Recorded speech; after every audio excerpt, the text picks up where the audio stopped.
So looking at the snow-capped mountains from Burnaby, the snow called to be painted, and I came up to Cypress Mountain here and realized it's melting quickly. But what's lovely about that is the water's starting to run, and there's little ponds that are made, and the skunk cabbage peeking up from those little moist areas, and spring is sprung, and so it'll be quite fun to be up here on this warmer day here on Cypress and paint some of this snow against the dark shapes of the water and trees. Okay, the first thing I sense is this deep red in the base of the tree and up the tree trunk, so I'm just going to take alizarin crimson and a bit of cad red and just lay in a real dark in here underneath the tree, just to remind myself that that's going to be a red shape, and then it goes up. So this could be like the dark no tan, but in red. I'm trying to carry this through. I need more paint. It's quite tacky.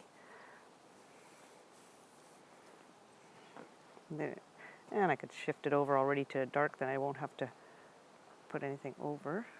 So there's these interesting shapes here. Let's add a blue on that side. So there's a shadow here.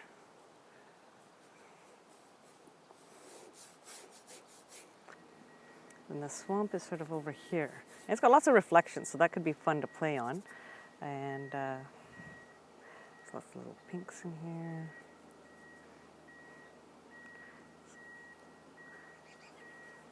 It's lit right now by the sun back there, so I want to grab that while I can. But thankful for the cloud cover, because it would be quite warm. And sticky paints, so this allows the paint to move well because it's not too warm yet. So I'm carrying this gray behind.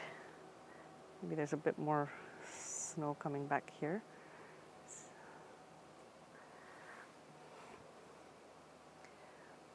In the foreground, the snow seems kind of purpley blue, so I'm just grabbing that while I see it. There's some twigs coming out of here, so decide whether I'll put those in.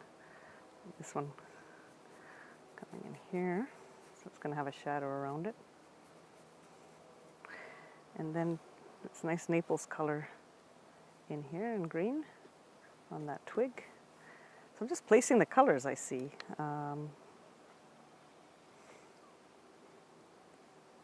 For the foreground. I don't want too much detail on them. I just want the feeling of this coming through, and warm colors to the foreground here always help.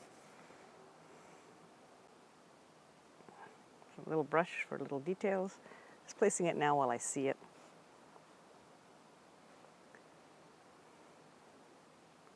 Skunk cabbage will be fun to put in later. Well, might as well remind myself there's a few little places here.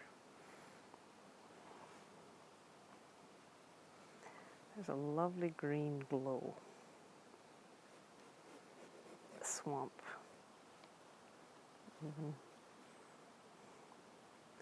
This branch here, coming out, has light areas to it.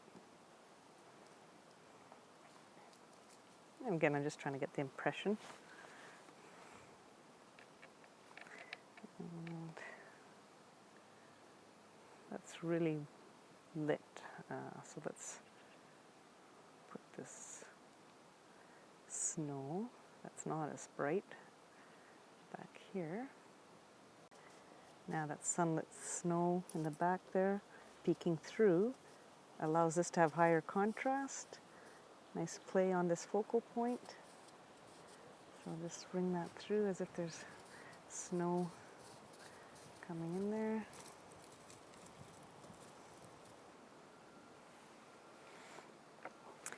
And I'd like to vary the size of shapes, so I have to stand back and see how these bigger shapes are playing out.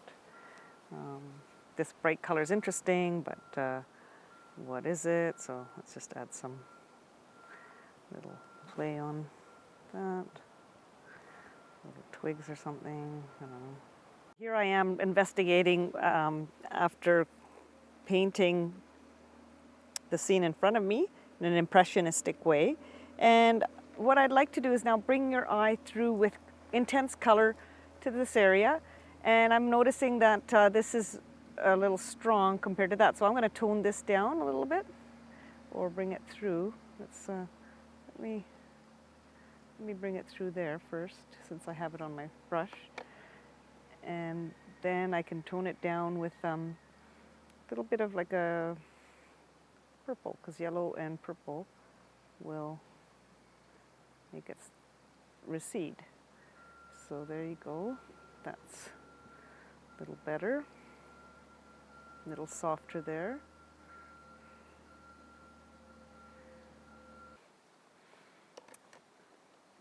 This was bringing me out. I can look in the mirror here, and so I might try to just put a bit of texture here and bring your eye back to the painting there. There.